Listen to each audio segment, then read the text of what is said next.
आपत्ति तो किसको क्या होगी, लेकिन अब आपके कान जो है वो फोन पर लगे रहेंगे कि बिग बॉस क्या चाहते हैं, या ये लोगों को इन्वॉल्व करने की कोशिश है एक आम आदमी पार्टी की। जनतंत्र में जनता को तो इन्वॉल्व होना ही चाहिए हर उसमें। आमतौर पे क्या होता है, चुने हुए एमएलए, कई बार हंग असेंबली आती है, चुने हुए असेंबली लोग बिना जनता को पूछे किसी और पार्टी की तरफ चले जाते हैं जिनके विरुद्ध उन्होंने वोट किया होता है।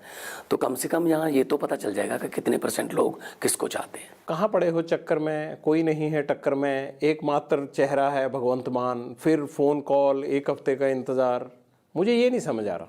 नया तजर्बा है, हम पब्लिक से पूछ रहे हैं और मुझे उम्मीद है कि पब्लिक इसमें बढ़ चढ़ कर हिस्सा लेगी और अपना मन की बात, देखो मोदी अपने मन की बात करता है, जन की बात तो कभी नहीं की उन्होंने। अब लोगों के मन की बात जानना, लोगों के मन की बात भी जाननी चाहिए ना। 2017 में इससे भी ज्यादा हवा लग रही थी आम आदमी पार्टी की, लेकिन वो वोट में कन्वर्ट नहीं हो पाई। क्या आपको लगता है कि उस वक्त ये रेफरेंडम नहीं करवाया गया या सीएम का चेहरा नहीं दिया गया, इसलिए वो वोट कन्वर्ट नहीं हो पाया जो हवा में दिख रहा था?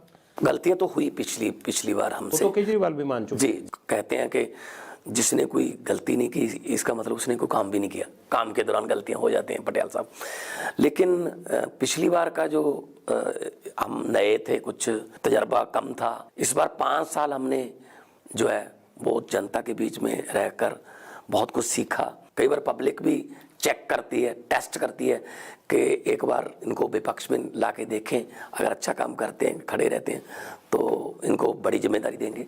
तो इस बार सीएम के चेहरे के साथ जाने का फैसला पार्टी ने किया। पब्लिक आपको चेक कर रही है, आप पब्लिक को चेक कर रहे हैं, तो फिर दोनों जब मिक्स हो गए तो काम हो जाएगा। लेकिन आपको लगता है ना कि भी पिछली बार पार्टी ने चेहरा नहीं दिया, इस करके कहीं ना कहीं नुकसान हुआ? लोग कहते हैं इस बात की, हमें मिला है कि अगर पिछली बार अनाउंस कर देते शायद ज़्यादा सीटें आती। ये पिछली बार की जो वन ऑफ द गलती में से माना जाए, हमने मान लिया इस बात को।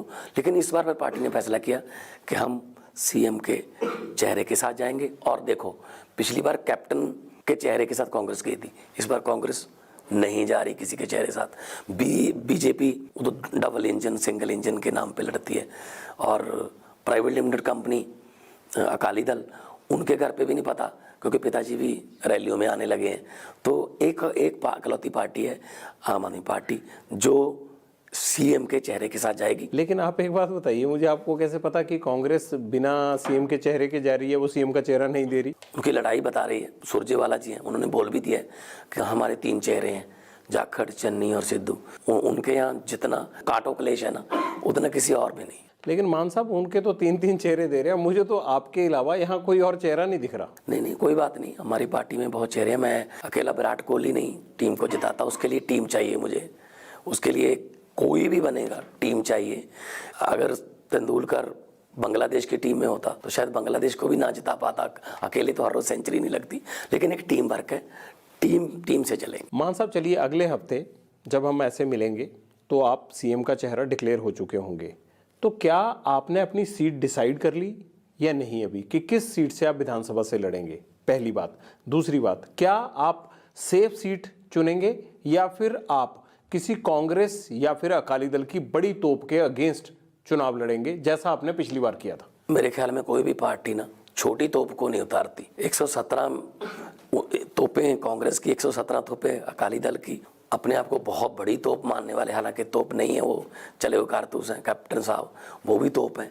तो हर कोई तोप होगा, ये नहीं है कि कोई छोटा पिस्टल है या कोई छोटा गोला है। तो जहां से पार्टी मुझे बोल देगी मैं वहां से इलेक्शन लड़ूंगा। फिर भी आपकी कोई राय तो होगी ना, पार्टी तो आप ही से पूछेगी। अभी डिस्कस करेंगे इसमें 1-2 दिन में।